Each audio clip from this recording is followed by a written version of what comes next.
शादी के बाद विदाई का समय था। सोमिया अपनी माँ से मिलने के बाद अपने पिता से लिपट कर रो रही थी। सोमिया को ऐसे रोता देखकर वहाँ पर मौजूद सभी लोगों की आंखें नम थी।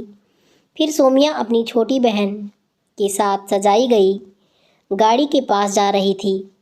दूल्हा कुणाल अपने खास मित्र विवेक के साथ बातें कर रहा था। तभी विवेक बोलता है, यार कुणाल, सबसे पहले घर पहुँचते ही किसी होटल में जाकर बढ़िया खाना खाएंगे। यहाँ तेरे ससुराल में खाने का मज़ा नहीं आया।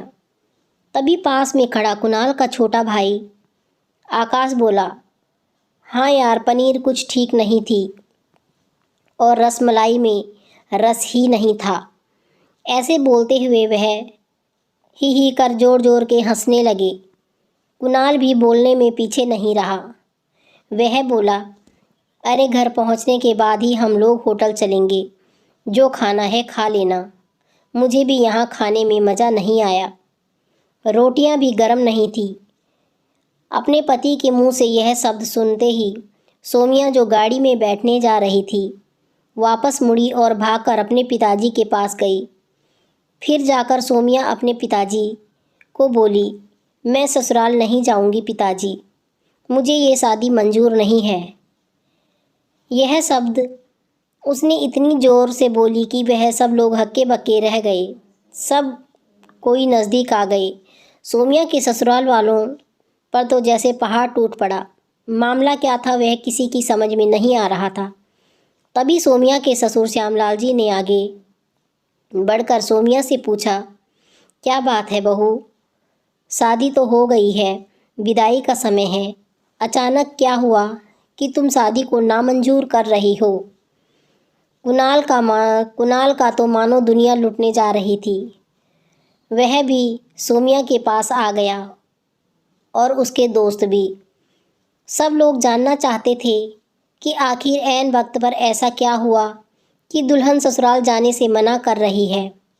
सोमिया ने अपने ससुर जी से कहा, बाबूजी, मेरे माता पिता ने अपने सपनों को मारकर हम बहनों को पढ़ाया लिखाया व काबिल बनाया। आप जानते हैं एक बाप के लिए बेटी क्या मायने रखती है। आप व आपका बेटा नहीं जान सकते क्योंकि आपकी कोई बेटी नहीं है। सोमिया रोते हुए बोले जा रही थी, आप जानते हैं मेरी शादी में और बारातियों के स्वागत में कोई कमी ना रह जाए, इसलिए मेरे पिताजी पिछले 4 महीने से रात को 1 से 2 बजे तक जागकर मेरी माँ के साथ योजना बनाते थे। खाने में क्या बनेगा, रसोइया कौन होगा। पिछले 1 साल से मेरी माँ और पिताजी ने कोई नए कपड़े नहीं खरीदे ताकि मुझे किसी चीज़ की कमी ना हो।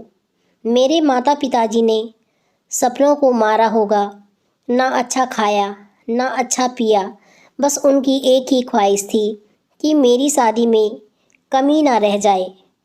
आपके बेटे को रोटी ठंडी लगी, उनके दोस्तों को पनीर में गड़बड़ लगी और मेरे देवर को रसमलाई में रस ही नहीं मिला। इनका ऐसे खिलखिलाकर हंसना मेरे पिताजी के अपमान को ठेस पहुंचाने के समान है। तब सोमिया के पिता ने रोते हुए कहा, लेकिन बेटा, इतनी छोटी सी बात। सोमिया ने उनकी बात को बीच में काटा और बोली, यह छोटी सी बात नहीं है पिताजी। मेरे पति को मेरे पिता की इज्जत नहीं, रोटी का क्या, आपने बनाई रसमलाई पनीर, यह कैटर्स का काम है। आपने तो दिल खोलकर अपनी हैसियत से बढ़कर खर्च किया है। कुछ कमी रही हो तो वह कैटर्स की कमी से आप तो अपने दिल का टुकड़ा अपनी गुड़िया रानी को विदा कर रहे हैं। मुझे विदा करने के बाद आप और माँ कितना रोएंगे क्या मुझे नहीं पता। जो लोग पत्नी या बहू लेने आए हैं वह खाने में खामियां निकाल रहे हैं। मुझ में कोई कमी आपने नहीं देखी। यह बात उनकी समझ में क्यों नहीं आई? सोमिया की पिता ने सोमिया के सर पर हाथ फिराया और बोले, अरे पगली, तू बात का बतंगड़ बना रही है। तुझे मेरी कसम, अब शांत हो जा। मुझे तुझ पर गर्व है। कि तू मेरी बेटी है, लेकिन बेटा इन्हें माफ़ कर दो। तभी कुणाल ने आकर सोमिया के पिताजी के हाथ पकड़कर बोले, मुझे माफ़ कर दीजिए बाबूजी, मुझसे गलती हो गई। ऐसा बोलकर वह रो पड़ा।